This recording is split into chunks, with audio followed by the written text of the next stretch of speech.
আমি মহিলা পুলিশকে বিয়ে করেছিলাম, এই একটা কারণের জন্যই আমার চাকরি চলে যায়। আমি আওয়ামী লীগ বিরোধী এবং ভারত বিরোধী পোস্ট করতাম, এই মনোভাব আমাদের থাকতো।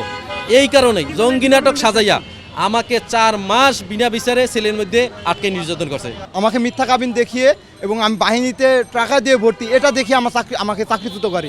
আজকে আমরা সমাজে অবহেলিত, আমরা চাই আমাদের নাগরিক। আমি সিপাহী শাহিন, আমি বিজিবি সমন্বয়ক। তো আমরা এখানে আজকে জড়ো হওয়ার কারণ হচ্ছে বিগত ফ্যাসিস্ট সরকারের আমলে বিডিআর বিদ্রোহের পর থেকে যে সমস্ত 2024 5 আগস্ট অদ্যাবধি সময়ে যে সমস্ত সৈনিকদেরকে ফ্যাসিস্ট সরকারের যেসব দোসর কর্মকর্তা যারা এই দেশকে অস্থিতিশীল করার জন্য, ভারতের গোলামি বানানোর জন্য যেই সব অফিসাররা সহযোগিতা করছে, এই সব অফিসার কর্তৃক আমাদের কতিপয় কয়েক হাজার না, প্রায় 1000 প্লাস হইতে পারে, কম হইতে পারে, বেশি হইতে পারে, এই সৈনিকদেরকে বিভিন্ন কারণে মিথ্যা অজুহাতে চাকরিচ্যুত করা হয়েছে।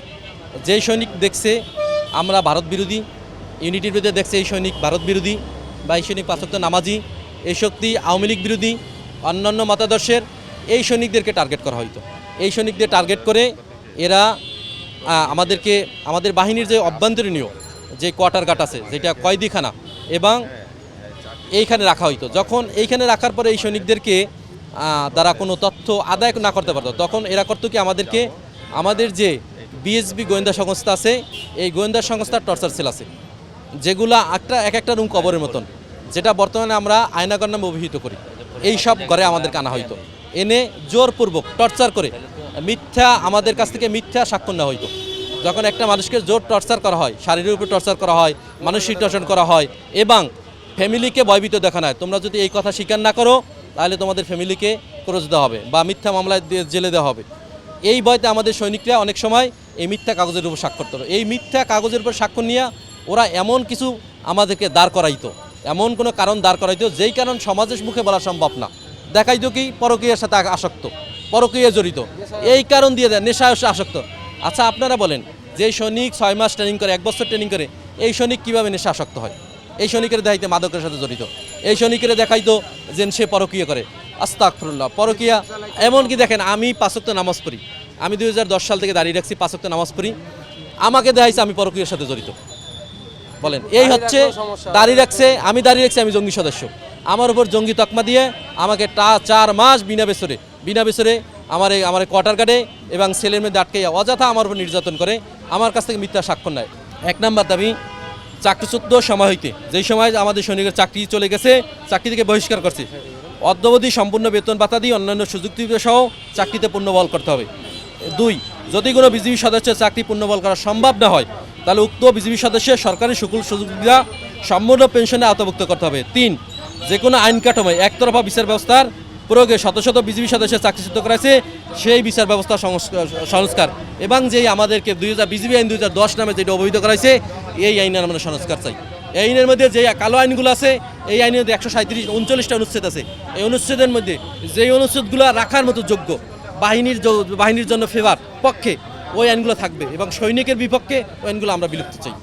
স্বরাষ্ট্র মন্ত্রণালয়ের সমস্ত বাহিনীদেরকে চাকরিচ্যুত করলে পুলিশ, আনসার, ফায়ার সার্ভিস আর হচ্ছে যে কারারক্ষী, এই 4 বাহিনী ওদেরকে চাকরিচ্যুত করে ওরা হাইকোর্টে মামলা করতে পারে, কিন্তু এই সুযোগটা আমরা পারি না। দেখেন, আমরা বাহিনী হিসেবে স্বরাষ্ট্র মন্ত্রণালয়, কিন্তু আমাদের উপর আইন প্রয়োগ হয় প্রতিরক্ষা মন্ত্রণালয়। আমরা এই আইনের পরিহার চাই। আমরা স্বরাষ্ট্র মন্ত্রণালয়ের অধীনে, আমরা স্বরাষ্ট্র মন্ত্রণালয়ের যে নিয়ন্ত্রিত আইন আছে, এই আইনের অধীনে আমরা চাকরি করতে চাই। রায় হওয়ার আগে, এটা কোনো নির্দিষ্ট টাইম নেই, আমাকে রাখছে 122 দিন। 122 দিনের মধ্যে এর মধ্যে টর্চার সেল রাখছে 10 দিন, যেটাকে একদম টর্চার। আমাকে টর্চার করা হয়েছে যে আমি জঙ্গি স্বীকারোক্তি দেবো। আমার পোস্ট ছিল আওয়ামী লীগ বিরোধী, আমরা ভারত বিরোধী পোস্ট করছি। আমি আওয়ামী লীগ বিরোধী এবং ভারত বিরোধী পোস্ট করতাম, এই মনোভাব আমাদের থাকতো। এই কারণেই এই ভারত বিরোধীকে, আওয়ামী লীগ বিরোধীকে আমাকে জঙ্গি নাটক সাজাইছে। জঙ্গি নাটক সাজাইয়া আমাকে 4 মাস বিনা বিচারে সেলের মধ্যে আটকে নির্যাতন করছে, খালি সাক্ষ্য নেওয়ার জন্য। আমি যখন সাক্ষীর দিতে রাজি হই নাই, সর্বশেষ আমাকে 4টা কারণ দেখায়, মাপ নাই, 4টা কারণ সাজায়, ওই 4টা কারণের উপর জোরপূর্বক সাক্ষ্য নেয়। 4 মাস নির্যাতনের সাথে রাখছে, এই 4 মাস আমার পরিবারকে জানায় নাই, আমাকে গুম অবস্থায় রাখছে, এরপর আমাকে 1.5 বছর জেল দেয়। এক নেতৃত্ব বিচার করে সামরিক আদালত গঠন করে। আমরা তাদের কাছ থেকে আমরা আশ্বাস এইভাবে পাইছি যে আপনাদের স্যারের, ডিজি স্যারের যে প্রতিনিধি আসছে, উনি বলছে, ওই স্যার বলছে, যেমন ব্রিগেডিয়ার জেনারেল ব্যুরো চিফের ব্রিগেডিয়ার জেনারেল ইয়াসির স্যার আসছে, কর্নেল নজরুল স্যার আসছে, ওনারা বলছে আপনাদের লিস্ট দেন, আপনাদের যেই যাদের কি সমস্যা এদের লিস্ট দেন, আমরা এটা কার্যক্রম করার সামনে আগানোর চেষ্টা করব। যেহেতু আমাদের এই সরকার অন্তর্বর্তীকালীন সরকার মাননীয় প্রধান উপদেষ্টা ডক্টর ইউনূস স্যার উনি আমাদের পক্ষে, উনি জনগণের পক্ষে, উনি আমাদেরকে দেখবে, আমাদের বিশ্বাস এই মেসেজটা ওনার কাছে যাবে, এই মেসেজটা ওনার কাছে যাবে।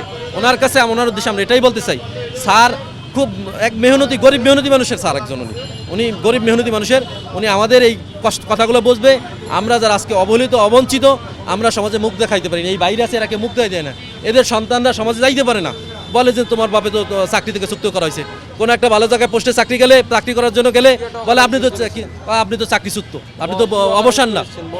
এই অর্থে আমাদের কাছে আজকে আমরা সমাজে অবহেলিত, আমরা চাই আমাদের নাগরিক অবহেলিত, আমরা চাই আমাদের অধিকার, আমরা সমাজের মধ্যে সমাজের সামনে মুখ দেখাই চলতে চাই। আমাদের নামে যে মিথ্যা অভিযোগগুলো আনা হয়েছে ওই অভিযোগ থেকে আমরা বাঁচতে চাই। আমাকে একটা মিথ্যা কাবিন দেখিয়ে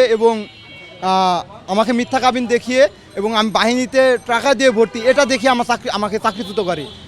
আমরা নিম্নবিত্ত ছেলে, আমরা আসছি বিজিবি চাকরি করতে, যে আমরা এখানে কিছু করবো, আমাদের এখান থেকে আহার যোগাবো, কিন্তু আমাদের এখান থেকে পেটে লাথি মেরে আমাদেরকে করে দিয়েছে অফিসাররা আমাদের পেটে লাথি মেরে আমাদেরকে চাকরিচ্যুত করছে।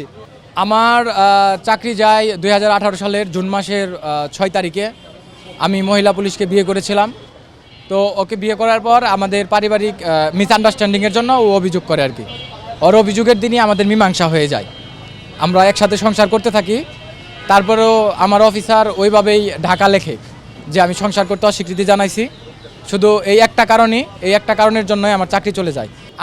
আমার দাবি হচ্ছে যে সকল সৈনিকের চাকরি চলে গিয়েছে সেই বিষয়গুলো পুনর্তদন্তের মাধ্যমে যারা ফেরত পাওয়ার যোগ্য তাদের সবার যেন চাকরি ফেরত দেওয়া হয়।